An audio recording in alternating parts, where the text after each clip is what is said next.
All right, we're very happy to welcome Sanina Goen from the Department of History at UC Berkeley, who will be presenting to us on instructional technology.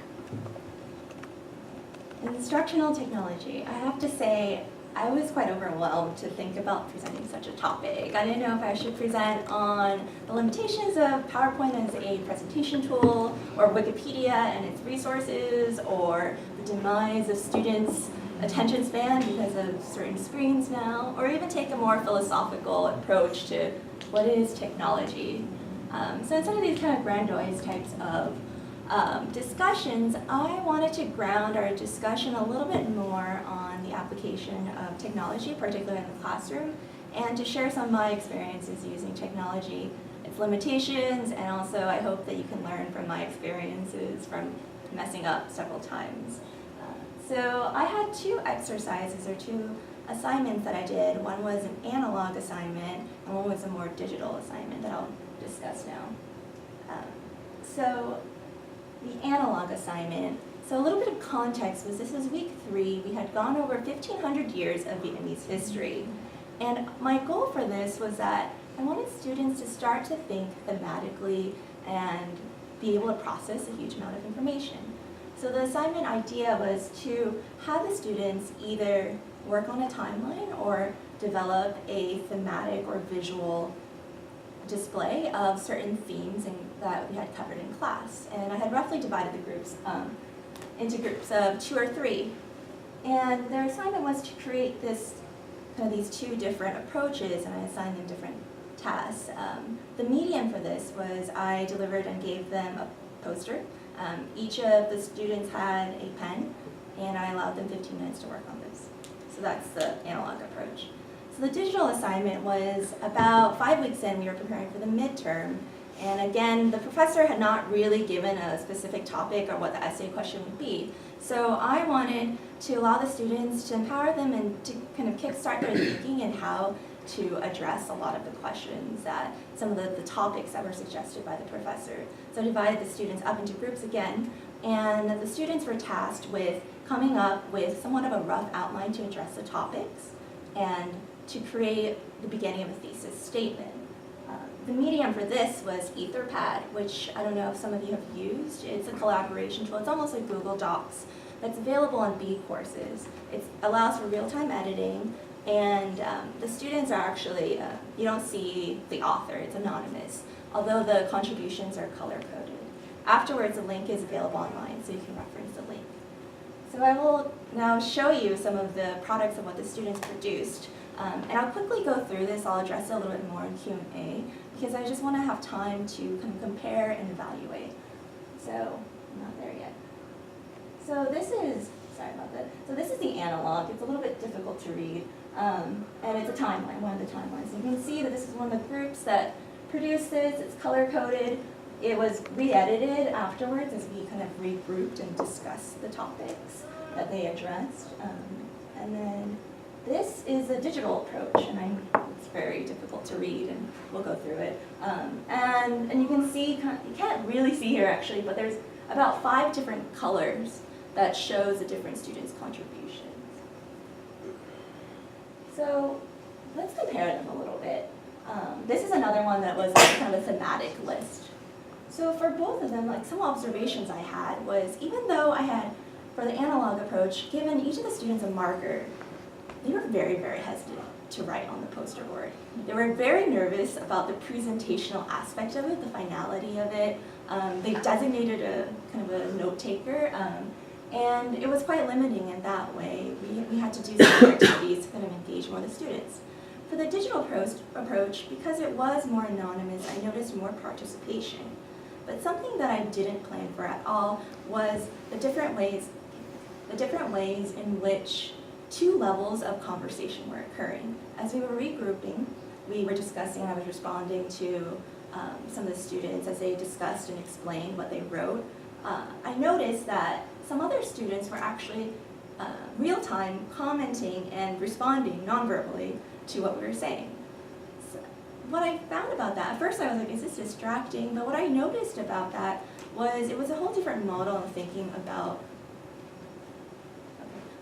in thinking about class participation, rather than it being that the students produce a final product and I myself responding to it, instead there was a two-way street in terms of kind of my comments and their comments. So the takeaway point of this, So the takeaway point of this is to think about the purpose of these activities. I wanted to compare and provide kind of both activities to kind of think about not isolating technology as kind of a separate whole different terrain, but to think about kind of the different ways in which these different mediums actually kind of facilitate different types of conversation, empower certain students to speak, and also kind of add nuance to the different ways in which the students can communicate with you and you can communicate with them. Thank you.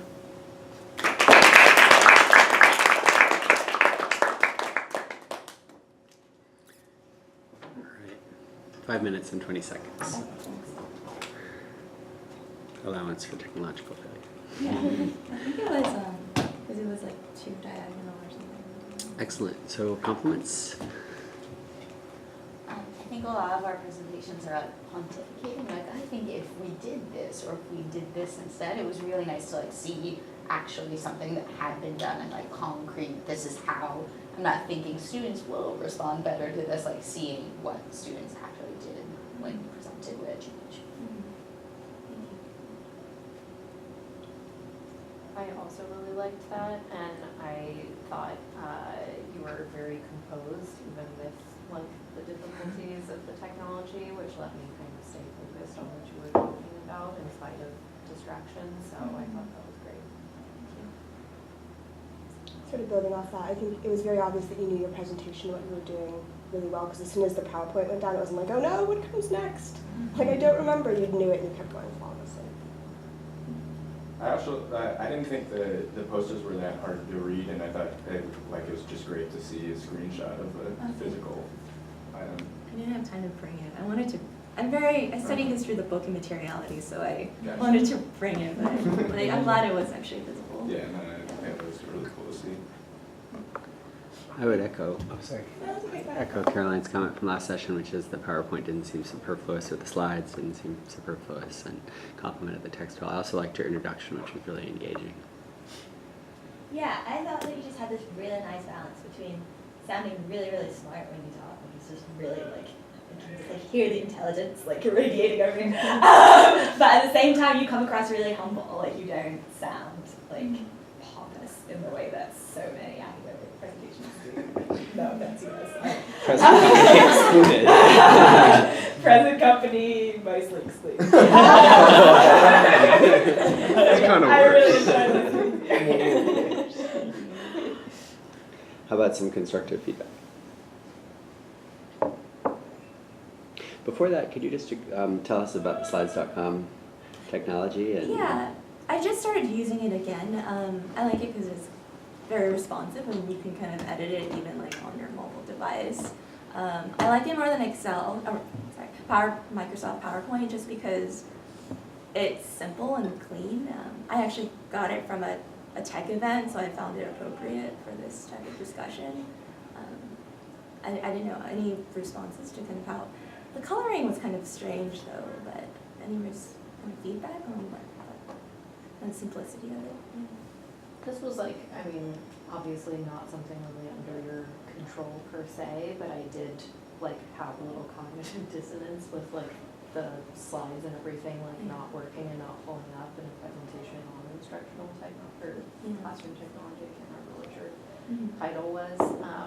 So it just, I think for me, it made me feel a little nervous, like, will she know what she's talking about? And then you gave like good concrete examples, and that sort of set my mind at ease. But I think I spent the first 15 seconds being like, is she like trying a new thing that now we're all supposed to try and she can't get it working? And that just makes me feel like it's one more way to like insert technology that isn't really adding to the classroom experience.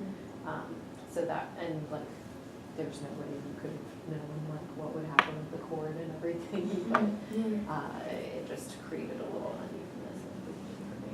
Right. I mean, it created uneasiness for me too. I'm very composed, so that's the key thing. Yeah, So I really liked that you didn't have to go back and click on your slides, but then maybe that seemed like maybe a marginal gain considering that then it lost control of the presentation. I don't know, I feel like you could have gone clicking on the computer and that would have been fine. I like the format. I'm not sure, yeah. So I've never used slides.com. It seems that you can go left, right, and down. Yeah. Okay, so And why is that? So I feel the same way about that I do about Prezi, which is that it can add a lot if it's really tuned to Prezi it. can But also then, make you throw up. yeah, exactly. So it wasn't as bad as Prezi. It didn't make me dizzy. But it seems like if it's not going to be linear, it has you have to think of new ways to take advantage of that functionality to make it really add something. Yeah, I mean, I confused myself when I went the wrong direction. Yeah. And I was using my left hand, which I'm not used to. Yeah. What's the point of that functionality? I mean, it's more like, because I actually used this to think about how I would present. It's almost like if you were going to do an outline and then like you have subpoints and then that's kind of how you think rather than everything moves linearly. It's also a useful tool to show examples, but I can see how it could be dizzying. Yeah, I feel similar about Prezi, and I was hoping this was in the middle.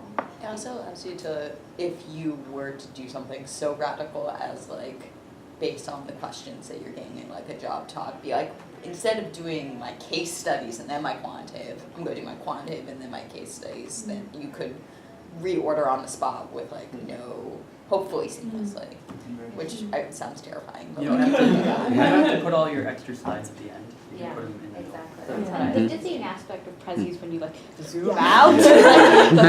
Like, flips around. What? I think we had one with Prezi that followed a fingerprint through a little spiral. Great. Are you thinking the one from our South Asia class? No. The one that was like the road? Oh yeah, no, so I very much liked your visual evidence with the, this is what they're doing, but it sounded from what you were talking about, like what was actually happening was like dynamic, right? It was a video, it was the fact that as you were talking in the class, people were typing, and video evidence I think is notoriously difficult to make work right, but if you're going to employ the information technology, I think this might have been a chance for you to talk about that, right? To have like a screen capture of how comments appeared. Yeah. Because that was I don't know if that's possible. It but- is actually, so because I was trying to remember how many students contributed and how often they deleted. Like, Yeah. I wanted to do more of a quantitative kind of examination of this, but it was quite short and I didn't have enough time. But that does, what is it? Etherpad actually allows for that if you want to kind of play back how a document was produced. You can do that for your thesis writing or. A lot of deleting. There's a website that like the idea of it is that you are working on a writing project and you write into their document and then they analyze based off an algorithm like what type of writer you are. Do you like scatter thoughts and then put them together or something else, and then gives you tips based off of like what kind of writer you are. What website is it? I do not remember the name of it. How do I Google that? I will see if I have it somewhere in my newsfeed and send it out if you are interested. I did not seem persuaded personally.